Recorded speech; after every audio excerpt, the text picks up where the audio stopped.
I think we did our best to come up with one.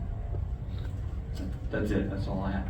So, No, is there anything after 5 or 6 days that you feel like you should have done differently at New yeah. Hampshire? Well, I mean, certainly, absolutely. I think that I definitely got hotter under the collar. It went too far on my end, and certainly there was things that I wish I could have done a little differently.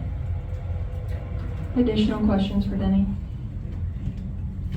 Could you kind of talk us into your mindset going into this weekend, how you're feeling, etc.? I feel good about it. I feel as though we've just been super strong here for the last 4 or 5 years, and it's interesting that it's that one track on the schedule that we've just not had a clean race. We've had pit road issues. We've had mechanical failures, just all kinds of different things that have kind of derailed us from finishing or winning most of the races that we've been at here. So I'm just praying for a mistake-free race on my end, try to do my part. If that's the case, I think we're going to be in contention just like we always are here. And I think we do have a question on this side. Zach Moore from Roundabout. Denny, you're bringing a new right side tire. I'm just curious before even on the racetrack, what do you expect? Are you expecting to see more wear than other tire when you have it mile and a half? Yeah, I don't know that I'm not really sure. And truthfully, I try to dig into any quote that's given by Goodyear. I try to figure it out and figure out what it means. But overall, it's different. We're all playing kind of guesswork on what that means. Does it mean more wear? Does it mean it's more sensitive to tire pressure? I really don't know, and I don't know that many teams know, but certainly construction change always throws a little kink in things. So we'll find out pretty early, and obviously being in that second group is going to be an advantage because we can kind of play off of different teammates in Toyota cars that are in that first group that can give us a baseline of what they thought they were going to have versus what they actually have. And then this is the same time they're bringing to Las Vegas. So should we take what the results are after this race at Kansas? Should we look at that? Those guys, the guys to be good at Las Vegas?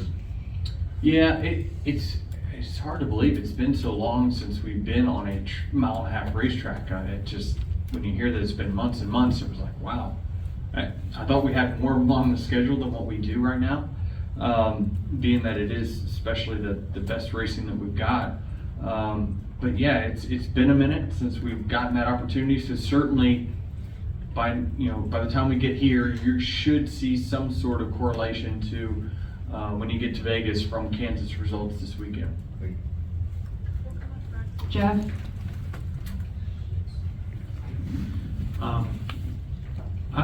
Probably pit stops matter more here than the Roval necessarily. I'm sure they still matter at the Roval, but you have 2 new pit crew members for this week. What's your level of concern or anxiety about that? Do you feel confident? Yeah, anxiety is okay. Again, I'm only going to be able to control what I can. I have faith that they've done practice. It seems like things have been pretty smooth when they have practiced together. So this is part of the paying the piper that you got to have whenever you have a wheel fall off. So it's just part of it, and hopefully we can take 2 new guys to victory lane. And then people seem split. Maybe I don't know what the percentage would be on the Roval versus the Oval. Where do you stand Really? on?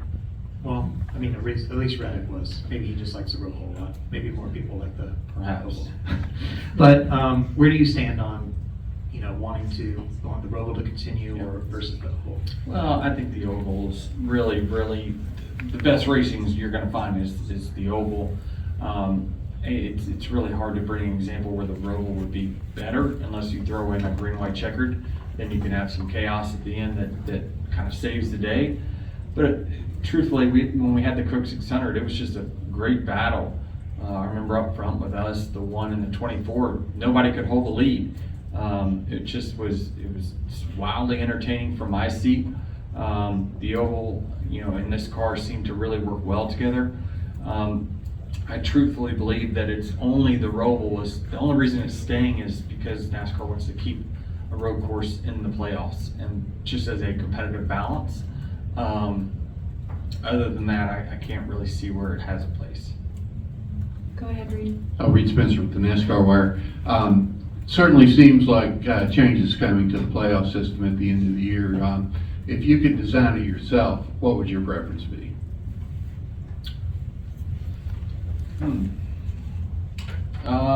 I think that I've told those in the industry what my preference would be, and it is a balance of full season and playoffs, because I think that you need a little bit of both to make everyone happy, but obviously the bigger the sample size, the truer the champion's going to feel.